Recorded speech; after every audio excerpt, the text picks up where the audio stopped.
भंजनगर डाक्तखाना रोगी मृत्यु को नहीं असंतोष।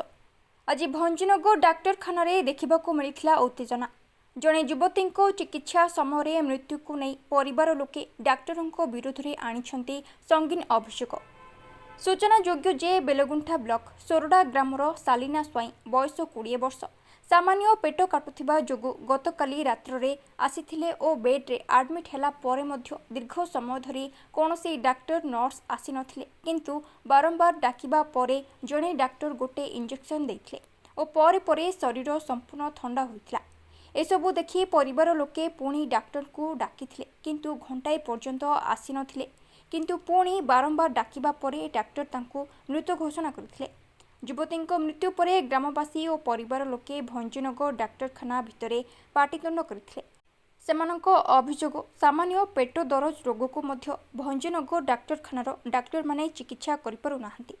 तेणु जो भंजनगर डाक्तखाना को लोके भल चिकित्सा टिके पाइबा पई आसंती सेठारे रोगी और संपर्कीय माड़ खाउछंती तो केतेबेले भूल रक्त परीक्षा रे जीवन जाउछि तो केतेबेले भूल चिकित्सा रे चली जाउछि निरीह जीवन।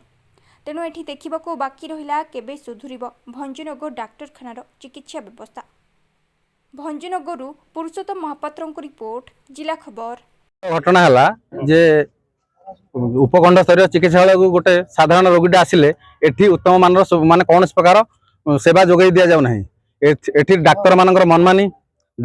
मनमानी एवं स्टाफ मानकर दुर्व्यवहार एवं एठी कार्य अवहेला से कर साधारण गरीब लोक जदि गोटे गैस पेसेंट आनिक जदि उपखंड चिकित्सालय डेथ हो आउ बड़ बड़ पेसेंट ठीक आसवे कौन पाई। तेणुक आम मेडिकल प्रशासन को चेतावनी दौचु जे आगामी दिन में जदि कौन प्रकार अवहेला कौन धन जीवन हानि है से संपूर्ण भाव में मेडिकल प्रशासन दायी रहा। आगामी दिन में तीव्र असंतोष हम आम राजरास्ता को ओह्लैबू जदि उन्नत मानर उपखंड चिकित्सालय जदि चिकित्सा न मिलला ताहले आगामी दिन आम राजरास्ता पर्यंत जीवु कहीं समस्त जीवन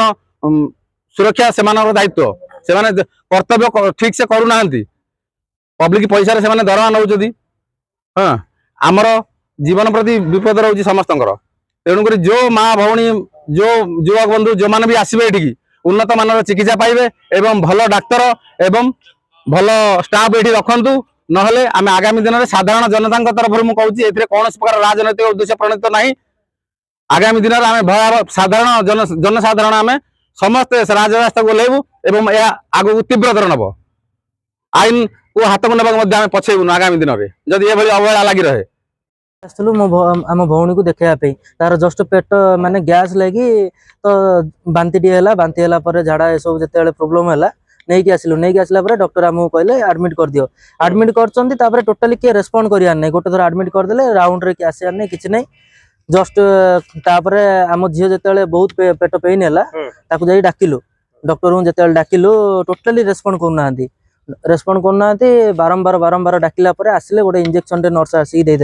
देदेला बॉडी टोटाली कोलाप्स होगा माँ भाई समस्ते तलू दौड़े दौड़ला बहुत थर डाकिला टोटाली शुणिले मत फोन कले मुझे जो डॉक्टर को गोटे थर कहली सेकेंड टाइम टे माने जोर रे कहला ही सी आसिले टोटाली आसू ही नथिले रूम रू टोटाली बाहर नाराज सी आसिले किसी टाइम देखी कहले डेथ माने आम ये आसुचु जस्ट गोटे गोटे गैस रू गोटे पिला जब एमती पलाऊँगी मुझे गोटे क्वेश्चन कली जदि आपड़ जब इंजेक्शन देला आप माने गोटे झीर बॉडी कहीं कोलाप्स है ना आम टोटाली आंसर दे पारूनु जो माने आम सहित कथा को ही से नाराज टोटाली आउे किसी टाइम आम जो युक्ति तर्क माने पचारू सर आमको किसी गोटे रिजन दिंतु जोटा आम ये गोटे जिन जाना चाहूँ ना ना जहाँ भी आम आप इंजेक्शन लिखी से आमको लिखिक दिंतु ना से भी करूनु मु कहले आज तो आमर झील पलैला गोटे जिनस ये गोटे भल डॉक्टर रखु टोटाली माने रेस्पॉन्स किए करूना टोटाली सी रेस्पॉन्ड करूना लाइसेंस रद्द करंतु आ भल भल डॉक्टर आनिक रखु कारण आमर गोटे छोट झीटे 18-19 वर्षर झीटे बापा भी ना गुजरात रे माने पिलार मुह देखा भी से ना दादन खटी पिलाटा संभालुं। हाँ एमती गोटे माने आम मेडिकल आसीलु पिलाटा भल करने देखला पिलाटा पलैगला एटा बहुत दुखदायक कथा समस्ते गोटे कथा कहीकि टोटाली डॉक्टर चेंज करा।